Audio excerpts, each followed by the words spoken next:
Hello, everyone. Welcome to the Your Company Health Podcast, the podcast where we highlight the success stories of business owners and professionals. I'm your host, Andre Wright, owner of The Right Consult, and also Anne-Marie Giglio, the other host, owner of Core Matters.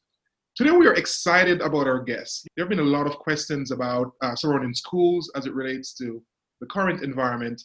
And today, we have an educator and owner of a private school to help us unpack this and help us to answer some questions. But today, our special guest is Treva Martinez. Hi, Treva, and how are you? Hi, I'm doing well. How about you? Doing real well, and so glad to have you here today. Thank you. All right, so we just want to dive in because we have limited time. So, Treva, I want to tell our audience about yourself and your school. Sure. I recently opened a private Christian preschool October of 2019. So 4 months prior to the pandemic. So You poor thing. yeah, it's been pretty tough, but I have to Oh be my perfectly God. honest with you. It's been amazing. All of my parents, except for those who had job loss, all stayed with me. So it's been a phenomenal experience. I've not lost anything. My background comes from a franchise background where I previously owned a franchise preschool.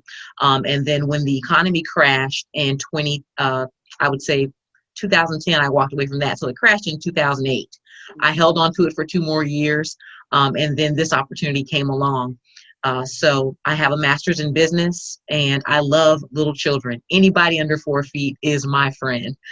So I can't go anywhere without being attracted to children or children being attracted to me.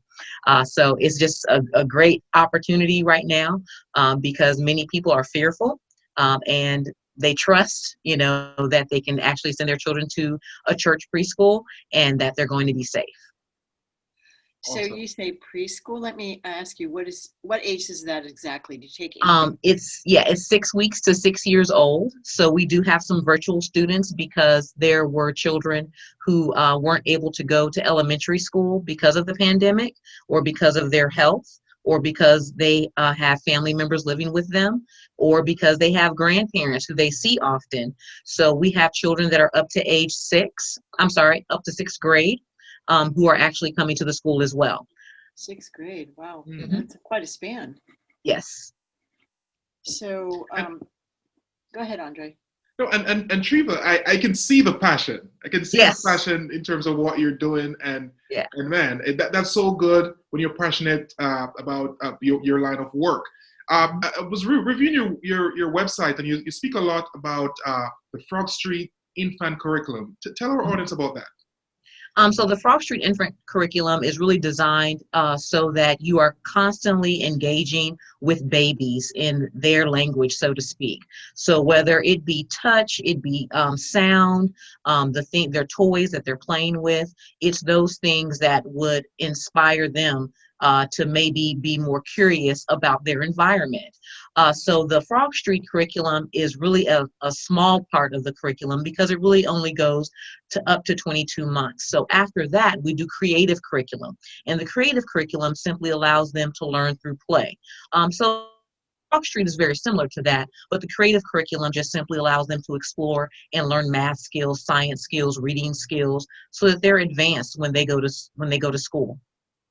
So you're really giving them that stimulation early on. Absolutely. Frog Street, Absolutely. which Yeah. creates the brain development. Yeah, that's great. Right. And keeping the ratios low. In our infant room, Right, it's a that's right. 1-to-3 ratio. Okay. And then with the older children, we don't do more than a 1-to-5 ratio. So that's very uncommon in this industry where you can have 30 kids in a room if you'd like. Absolutely. So social distancing is a no-brainer for you. No brainer for me. When this all happened, I only had 10 children. So God was smiling down and said, keep this one open. And we stayed open. So I've had great employees who've helped and who've been able to assist. They had someone to protect at home, if not themselves. So everyone, has really been on board with helping us, maintain the safety that we need to. Fantastic. How has COVID-19 impacted your school? Not at all. The only thing, because honestly, I'm a germaphobe. And it was actually diagnosed with OCD when I had my first child because I clean all the time. So my parents were so impressed with the fact that when you walk in the door, you smell bleach, that I did not lose anyone but those who lost their jobs. So we lost 2 families who lost their job, and they just simply couldn't afford to keep their children here. But the children wear face masks. We started training them to do that in June. So just throughout the day, we would just increase the time span. So even the 1-year-olds and the 2-year-olds, of course, they don't have to because the CDC doesn't require a child that young to wear it. But we just started training them and started helping them implement wearing a face mask. And so the parents loved it. They were on board because it made it easier for them when they had to go to the grocery store or when they had to go someplace. So it's funny because my 3-year-old, initially when we gave him the mask, I mean, he wouldn't keep it on. No. So what we did, and this worked. So we got him. He loves Spider-Man. So we got him a Spider-Man mask. Yeah. And he always wants to put on that Spider-Man mask. So that's yes. That worked. Yes, that's worked. That has definitely worked. I've seen them come in. They look like roosters. I've seen them come in. Yeah. They'll be a princess. I mean, parents have done creative things. We made face masks one day just so that they would be inspired to wear it. So we let them decorate it the way they wanted to wear it. And we did that as well. But they've been awesome. I mean, 3-year-olds walking around wearing face masks, except for when they're sleeping and playing on the playground or when we're indoor for PE. They don't wear it when they're exerting energy. And how many employees do you have? I have 3. So we have someone in infant, we have someone with toddlers, and someone with preschool. So are you in there also with the groups working? Yes, I am. Yeah. Yes. Okay. Mm-hmm. And what protocols are your employees following? So we do temperature checks upon arrival for everyone, employees and students. And then they are making sure that they're social distancing. The unique thing about the staffing is that I have staff that either has elderly parents, they themselves have an autoimmune disease, or they have young children. So, I mean, it was set up, it seems as though from the very beginning, people who wanted to protect themselves or someone in their family. So how do they manage? I mean, I can't imagine a school full of little children and you're not picking them up and hugging them. How do you handle that? We still do it. Still do it. We still do it. We have on face masks. I took mine off for this call, for this podcast, of course, but we wear face masks, we wear gloves, and we're constantly simply washing our hands, changing out our gloves, constantly disinfecting surfaces. During nap time, we are taking toys through a soap and water, bleach, and rinsing process so that they have at least 12 hours to be washed and dried. So we're doing that with anything that they handle. And then, of course, we're doing things at the end of the day that are heavy fumes when the children are not here. So I had to reduce my hours. That is one thing that affected us. Instead of being 6:30 a.m. to 6:30 p.m., we're now 7 a.m. to 5 p.m. so that we have time, more time to disinfect at the end of the day. Right. And Treva, it's obvious that you're doing the right things. I know you touched on this a little bit earlier in terms of what you should or should not do, but give our audience an idea of the guidance in terms of childcare operations. What are the guidance?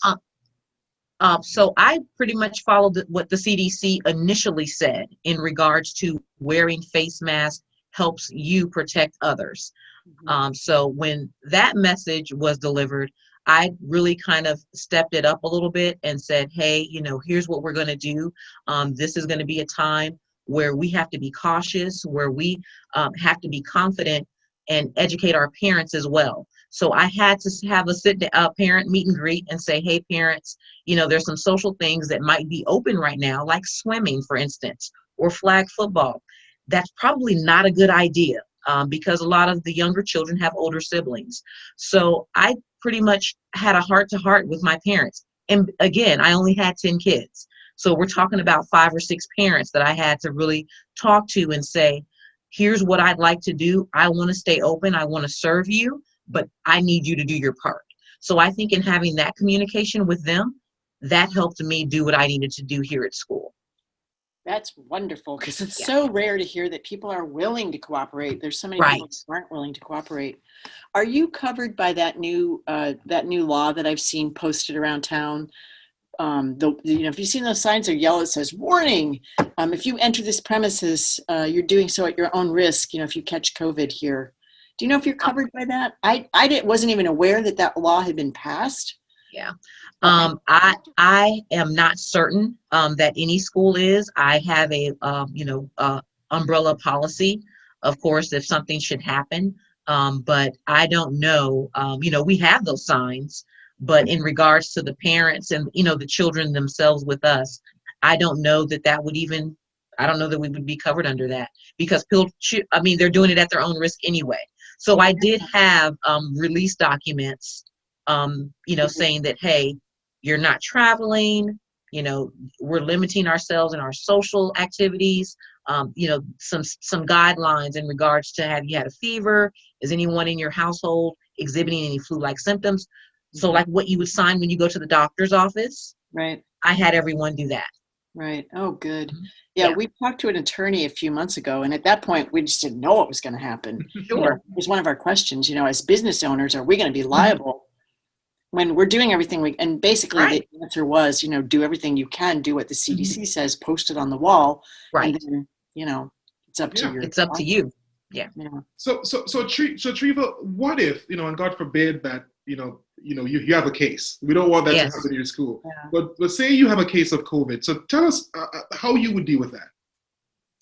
I would probably close down for the appropriate amount of time in order, to do the proper sanitizing. Anytime we have an illness in the school, whether it be strep throat, a viral cold, we send out a communication to our parents and our families immediately, letting them know what someone's been diagnosed with and what symptoms to look for. So my parents will tell you, they've gotten funny emails from me quite often, that said, hey, someone has strep throat. It might show up, in their throat. It may show up somewhere else on their body because they're children.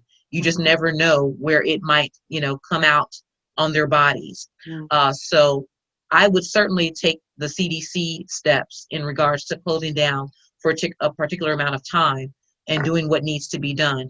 Several companies right now are offering services, if you come down with the case, to come in and do some type of cleaning.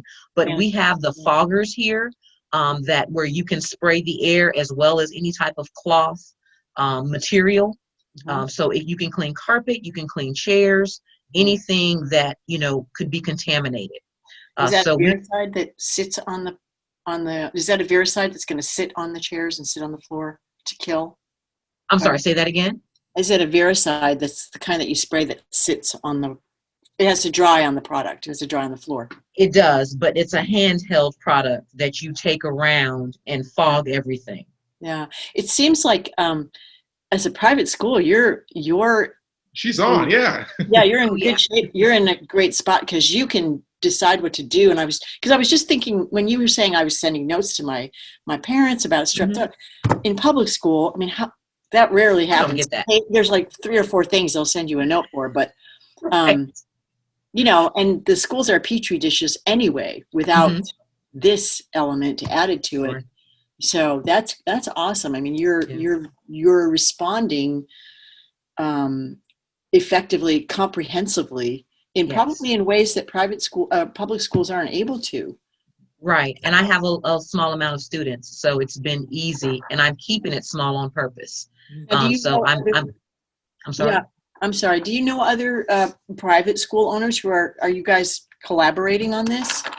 No, I've not collaborated with anyone else, but I'm certain that there are others that are either reducing the amount of people in their school or reducing staff to reduce bringing in the virus. It sounds like you could train them, train other schools on how it's done, because you're doing it. It sounds like you're doing it really, really well and effectively.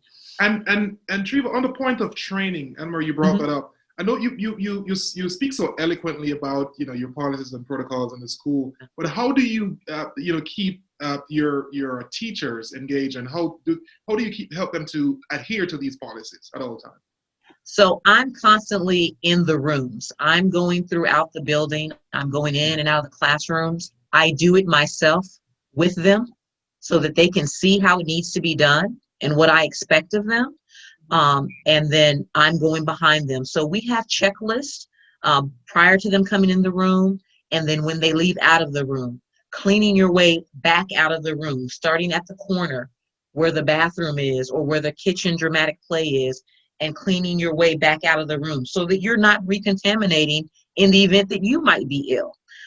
So it's just a process that with, some of my corporate training, some of my school training from having owned a franchise before, that I've just combined it all. I was going to say, you're as a previous franchise owner, that's perfect. Checklists for sure. Yes. Yeah. Completely written down protocols. I love it. Yes. Yeah. And then checking behind them. You have to make sure things are implemented. And there's just no way around that. So yes, our hours are from 7 to 5, but I probably work more like 6:30 to 7:30. Right. Are you guys wearing gloves? I mean, have you found that to be an something you would promote doing or unnecessary? Yes. Yeah, you're supposed to wear gloves anyway when you're changing a diaper or wiping a nose anyway. So wearing gloves and changing them throughout the day, and then of course throughout incidents, is always helpful. I did buy not only like what you would see at a grocery store to wash dishes, so those pink gloves that ladies love to wear to protect their nails. Right. I also bought chemical gloves so that when we're using a lot of the bleach and other sanitizers, it's not damaging their skin. So I feel that when you support the employee and what it is you expect, I think it's easier for them to implement it. So what about the families and kids? Do you require them to wear gloves? Because not the families. Everyone has to wear a mask before they enter the building. Okay. I don't require them to wear gloves. No. Okay. The gloves are only when you need to handle something that is going to infect someone else. That's why doctors' offices tell you to remove your gloves as soon as you come in if you're wearing them, because they don't know what you've touched prior to you coming in their office. So you wear gloves, and that's what your nurse does. When they need to check your temperature, check any bodily fluids, they put on gloves. They immediately remove those gloves when they're done. So that's how we're handling it. And there's a thought that we're wearing gloves that is contaminated. I spend hundreds of dollars a month on it. I will roll the dice on wearing the gloves. Well, I think it's more an issue. Remember, we were talking to a doctor about that. It's more cross-contamination and understanding how to take the gloves off and exactly. That if you do it properly, it's just another line of defense, right? Exactly. The problem is not that people are trained. So, but you are. So. Yes. Yes, indeed. Well, you have a history of wearing gloves.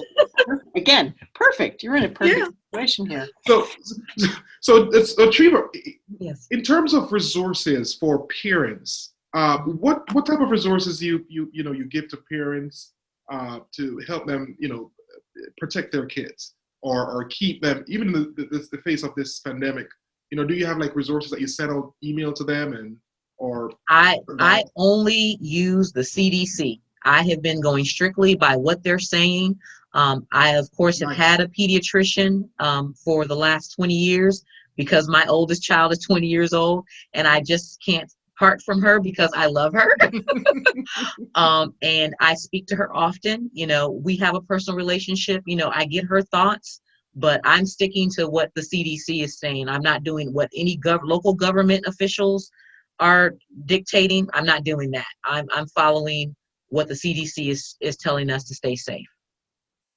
And are you doing any online training at all or programs for the kids?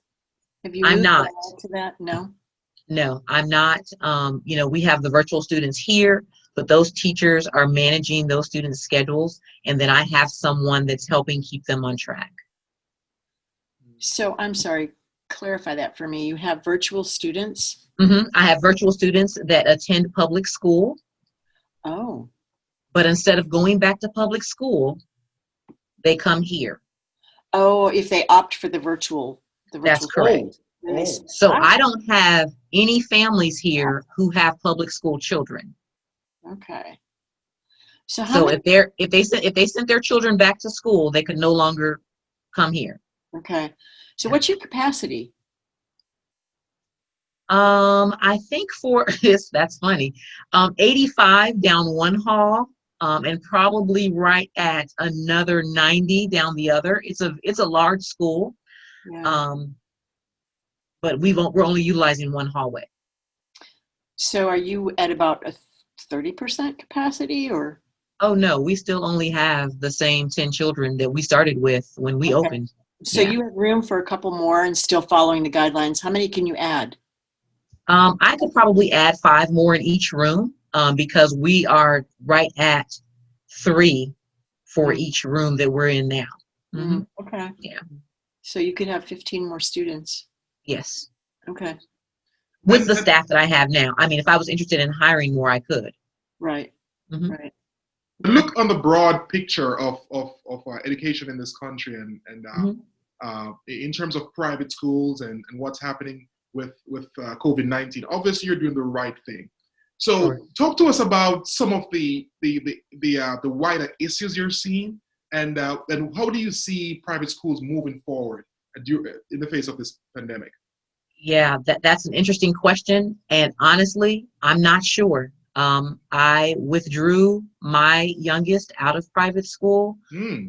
to do virtual school through our local public school, which she has never done before. Mm. It was a very hard decision because I had been at that private school 13 years. My oldest had gone there as well. Mhm. I'm not sure exactly how to advise anyone on what to do. I made my decisions based on my family. I have elderly parents that we're with at least every other weekend, if not more. So that wasn't an option for me to expose them. I have one in college. He's virtual. So it's tough. And it's hard for them. It's hard for your family sometimes to understand the decisions that you've made. So I would tell people, do what's best for you.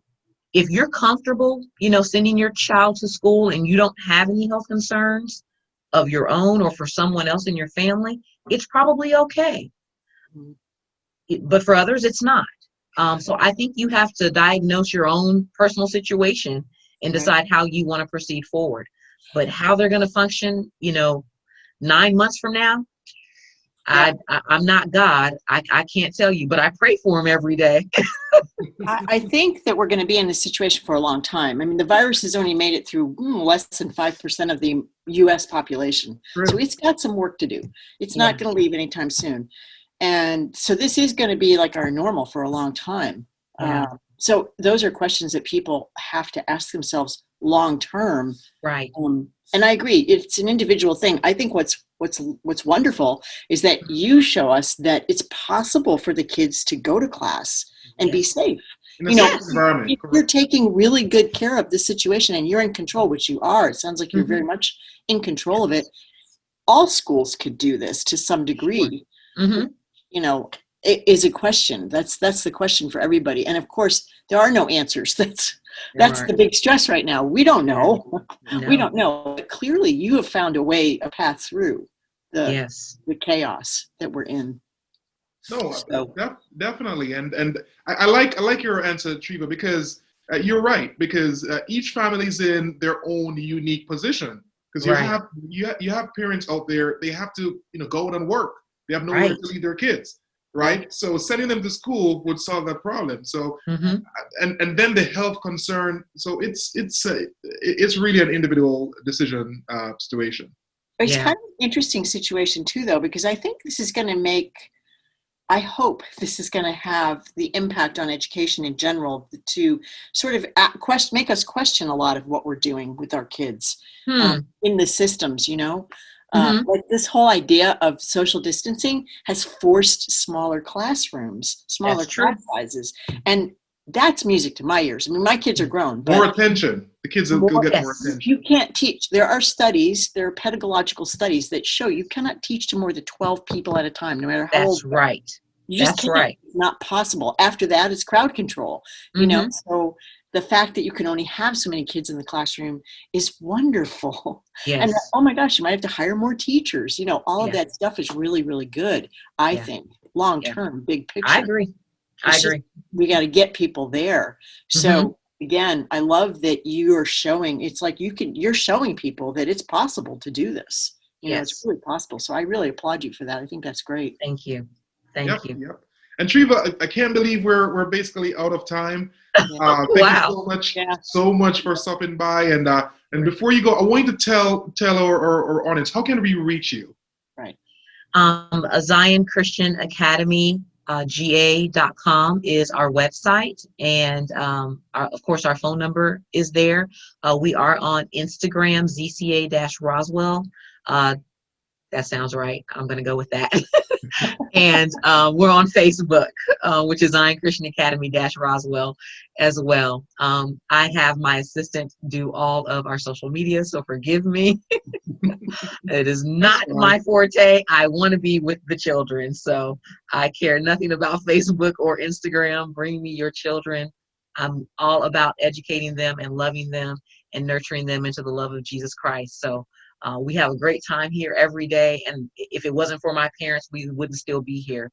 So certainly feel free to give us a call. We're at 770-998-0961, and feel free to stop by anytime. That's great. Thank you again, and for shining such a bright light. It's just good to, as Anne-Marie said, it's really good to hear you speaking so positively about what's happening now and controlling your environment. It's about going forward and how we can deal with this Absolutely. virus. Absolutely. Right. Thank you so much for having me. Thank you, and have a nice day. All right, you too. Be safe out there. All right, you too. Thanks.